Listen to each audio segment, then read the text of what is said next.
Hi all അസ്സലാമു അലൈക്കും. Welcome back to my channel. നമ്മുടെ ചാനൽ ആരെങ്കിലും പുതുതായി കാണുന്നുണ്ടെങ്കിൽ ഒന്ന് കയറി സബ്സ്ക്രൈബ് ചെയ്യണേ, കമൻറ്റ് ചെയ്യണേ, ലൈക്കും ചെയ്യണേ, ഷെയറും ചെയ്യണേ.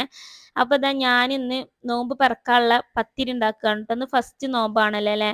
അപ്പോൾ എല്ലാവരും ചിലപ്പോൾ ഞാൻ ഈ വീഡിയോ അപ്ലോഡ് ചെയ്യുന്ന ടൈമിൽ ചിലപ്പോൾ നോമ്പ് പിറന്നൊക്കെ കഴിഞ്ഞ് ചിലപ്പോൾ ക്ഷീണത്തിലാവും. പിന്നെ എപ്പോഴാണ് കാണുന്നത്, ഓരോരുത്തർ ഏത് ടൈമിലാണ് കാണുന്നത് എന്താണെന്ന് പറയാൻ പറ്റില്ലല്ലോ. ചിലപ്പോൾ നാളെയും കാണും, എന്താണെന്ന് അറിയൂല, എങ്ങനെയെന്നോ ഏതാണെന്നൊന്നും നമുക്കറിയൂലല്ലോ. അപ്പൊ ഞാനിന്ന് പത്തിരി ഉണ്ടാക്കുകയാണ് കേട്ടോ.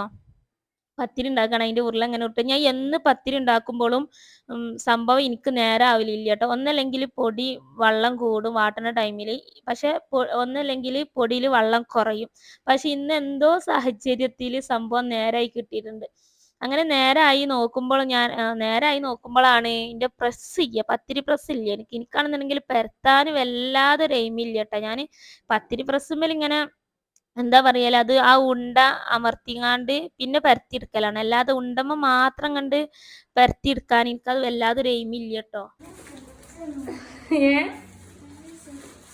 നടക്ക് എന്താ കുഴങ്ങിക്കണല്ല, ഉറങ്ങ ഒന്ന് പഠിപ്പൊന്നും ഉണ്ടായിട്ടില്ല.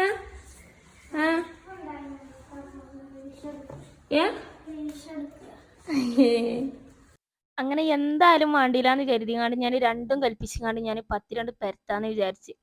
അങ്ങനെ ഞാൻ ആദ്യം പരത്തി ഉണ്ടാക്കിയതൊക്കെ മറ്റേ ഇന്ത്യക്ക് ഭൂപടം വരച്ച മാതിരിക്കായിട്ട് വല്ലാതൊരു അത്രക്ക് വലിയ മൊഞ്ചൊന്നുമില്ല.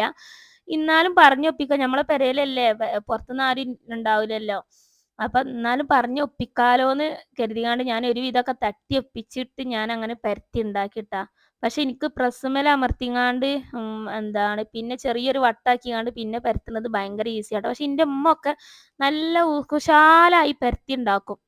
അതുപോലെ തന്നെ എൻ്റെ മേമമാര്, എൻ്റെ മൂത്തേച്ചി, അവരൊക്കെ കയ്യുമ്മ കാണാണ്ട് എത്ര എളുപ്പം കൊണ്ട് പരത്തി ഉണ്ടാക്കും എന്നറിയോ. അങ്ങനെ എന്താ പറയല്, കഷ്ടിച്ച് ഞാനൊരു പത്തിരി ഒരു വിധമാക്കി. നിങ്ങൾക്ക് തന്നെ കണ്ടാൽ അറിയാം, പത്തിരിന്റെ ചപ്പാത്തിന്റെയും വലിപ്പമുണ്ട്, പത്തിരിന്റെയും വലിപ്പമുണ്ട്, പല രീതിയിലുള്ള വലിപ്പങ്ങളാണ് കേട്ടോ, പല മോഡലായി കിട്ടിയിട്ടുണ്ട്. അങ്ങനെ ഒരു കഥ. എന്ത് കളിയാ കളിക്കണ വീലുക?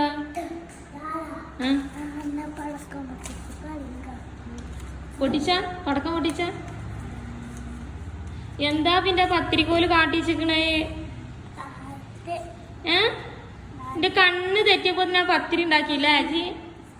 അതെ ചെറു ഇന്ന് സ്കൂളിൽ നിന്ന് പഠിച്ചതാണല്ലോ അത്.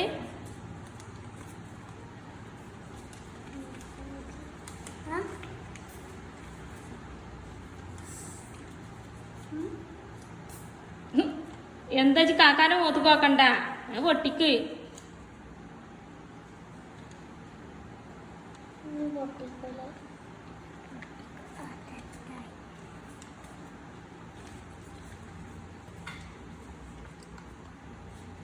പൊട്ടിക്ക് പൊട്ടിക്ക്.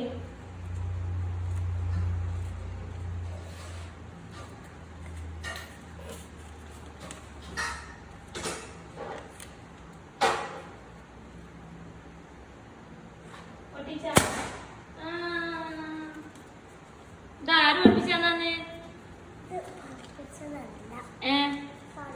ഏത് കുട്ടി കാണിച്ചെന്ന്? ഏത് റിദാന്ന് പറഞ്ഞ ആ പത്തിരി പറ്റാ കോയരതാ, അത് നേരാക്കി കിട്ടാ. അതിന്റെ ചെറി എന്റെ മകന്റെ കലാവിരുതാണിത്. ഞാൻ ഇവിടുന്ന് 5 മിനിറ്റ് വരെ എന്റെ കണ്ണ് തെറ്റിയപ്പോ ഓൻ വന്ന് പത്തിരി വരുത്തിയതാണ്. അങ്ങനെ ഞാൻ ചിക്കൻ കറി ഉണ്ടാക്കുകയാണ്. എൻ്റെ ഉമ്മ ഇവിടെ ഇല്ല, എൻ്റെ ഉമ്മ എൻ്റെ അടുത്ത് തന്നെയായിരുന്നു. എൻ്റെ ഉമ്മ ഉപ്പാനായിട്ട് ഹോസ്പിറ്റലിൽ പോയിക്കുകയാണ്. ഞാൻ ഇതിൻ്റെ മുന്നേ ഒരു വീഡിയോ ചെയ്തിരുന്നല്ലോ, എൻ്റെ ഉപ്പ ഹോസ്പിറ്റലിൽ അഡ്മിറ്റ് ആയിരുന്നു അവിടെ ഗൾഫിൽ, സൗദിയിൽ നിന്ന്. പക്ഷെ എൻ്റെ ഉപ്പ പെട്ടെന്ന് എമർജൻസി ആയിട്ട് എൻ്റെ ഉപ്പാക്ക് വന്നു, ഇപ്പം ഇങ്ങോട്ട് വരേണ്ടി വന്നു. അങ്ങനെ ഇവിടെ നാട്ടിൽ വന്നിട്ട് അൽഷിഫേന്ന് 2 ആഴ്ചയായിട്ടുള്ള എൻ്റെ ഉപ്പ വന്നിട്ട്, ആ വന്നതിൽ തന്നെ ഇപ്പാക്ക് പെട്ടെന്ന് ഒരു ഓപ്പറേഷൻ കഴിഞ്ഞു. ഇപ്പം ഡയാലിസ് ആഴ്ചയിൽ 2 ദിവസം ചെയ്തും കൊണ്ടിരിക്കുന്നുണ്ട്. ഇന്നിപ്പോൾ ആ കിഡ്നിന്ന് കല്ലെടുത്ത് ആ ഡോക്ടറെ കാണിക്കാൻ വേണ്ടി ഇപ്പോൾ പോയതായിരുന്നു. പക്ഷെ ആ ഒരു കിഡ്നി ഡാമേജ് ആയിക്കണം എൻ്റെ ഉപ്പാക്ക്. മറ്റേ കിഡ്നിമ്മക്കും ഇൻഫെക്ഷനും കാര്യങ്ങളൊക്കെ ബാധിച്ചിട്ട് ആകെ ഒരു എന്താ പറയല്, ഒരു സങ്കടത്തിൻ്റെ ഇതിലാണ് ഞങ്ങൾ പോണത്. കാരണം ഓരോ ദിവസവും ഹോസ്പിറ്റലിൽ തന്നെയാണ്.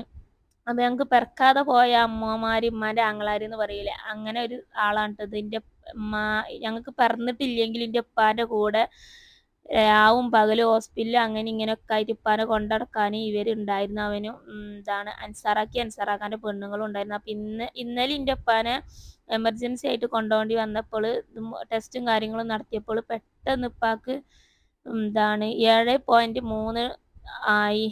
ക്രിയാറ്റിൻ ഓവറായിട്ട് പെട്ടെന്ന് ഡയാലിസ് വേണ്ടി വന്ന് നിർത്തിയിരുന്നു. ഉപ്പാക്ക് ഡയാലിസ് വേണ്ടാന്ന് പറഞ്ഞിട്ട്, പക്ഷെ പിന്നെയും പെട്ടെന്ന് ഡയാലിസ് വേണമെന്ന് പറഞ്ഞു. ടെസ്റ്റും കാര്യങ്ങളൊക്കെ ചെയ്തപ്പോൾ ഡയാലിസ് വേണം എന്ന് പറഞ്ഞു.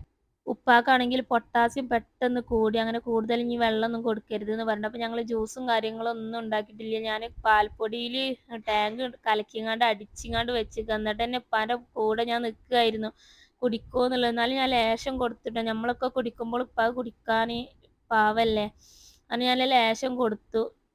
അങ്ങനെ ഈ ഹോസ്പിറ്റലിൽ അങ്ങോട്ട് പോവുക അങ്ങോട്ട് വരിക. ഇനിയിപ്പോൾ ഉപ്പാക്ക് ഒരു ഓപ്പറേഷൻ ഉണ്ട് 29-ാം തീയതി. ഇപ്പാൻ്റെ അവിടെ ഒരു സൈഡിലായിട്ട് ഒരു പൈപ്പ് വെച്ചിട്ടുണ്ട്. അപ്പോൾ അതെടുത്ത് ഒഴിവാക്കണം എന്ന് പറഞ്ഞു. ഗൾഫിൽ 21 ദിവസം അഡ്മിറ്റായിട്ട്, അങ്ങനെ എന്താ പറയൽ, ഒരു സങ്കടത്തിൻ്റെ ഇതിലാണ് ഇപ്പം ഞങ്ങൾ പോണത്. പറഞ്ഞ് ഞാൻ എവിടേക്കോ എത്തി. പിന്നെ ഞാൻ ഉപ്പാക്ക് ഇപ്പം രാവിലെ ഇവിടുന്ന് ഹോസ്പിറ്റലിൽ പോയതിന്നല്ലേ, ഞാൻ ചായ കുടിച്ചോളി നിറങ്ങാണ്ട് കൊടുത്തു. അപ്പോൾ അവരെ കൂടെ ഇരുത്തിയതാട്ടോ. അപ്പോൾ ഇത്ര ഉള്ളൂ കേട്ടോ ഇന്നത്തെ നമ്മുടെ കുഞ്ഞു വിശേഷം. അപ്പം നമ്മുടെ ഈ കുഞ്ഞു വിശേഷം, ഞങ്ങളെ നോമ്പ് പറയും, ഞങ്ങളുടെ അതൊക്കെ ഇഷ്ടപ്പെട്ട്, ഇന്നെ ഇഷ്ടപ്പെട്ടിട്ടുണ്ടെന്നുണ്ടെങ്കിൽ, എൻ്റെ ഫാമിലി നിങ്ങൾക്ക് ഇഷ്ടപ്പെട്ടിട്ടുണ്ടെന്നുണ്ടെങ്കിൽ ഒന്ന് കയറി സബ്സ്ക്രൈബ് ചെയ്യണേ, കമൻറ്റ് ചെയ്യണേ, ലൈക്കും ചെയ്യണേ.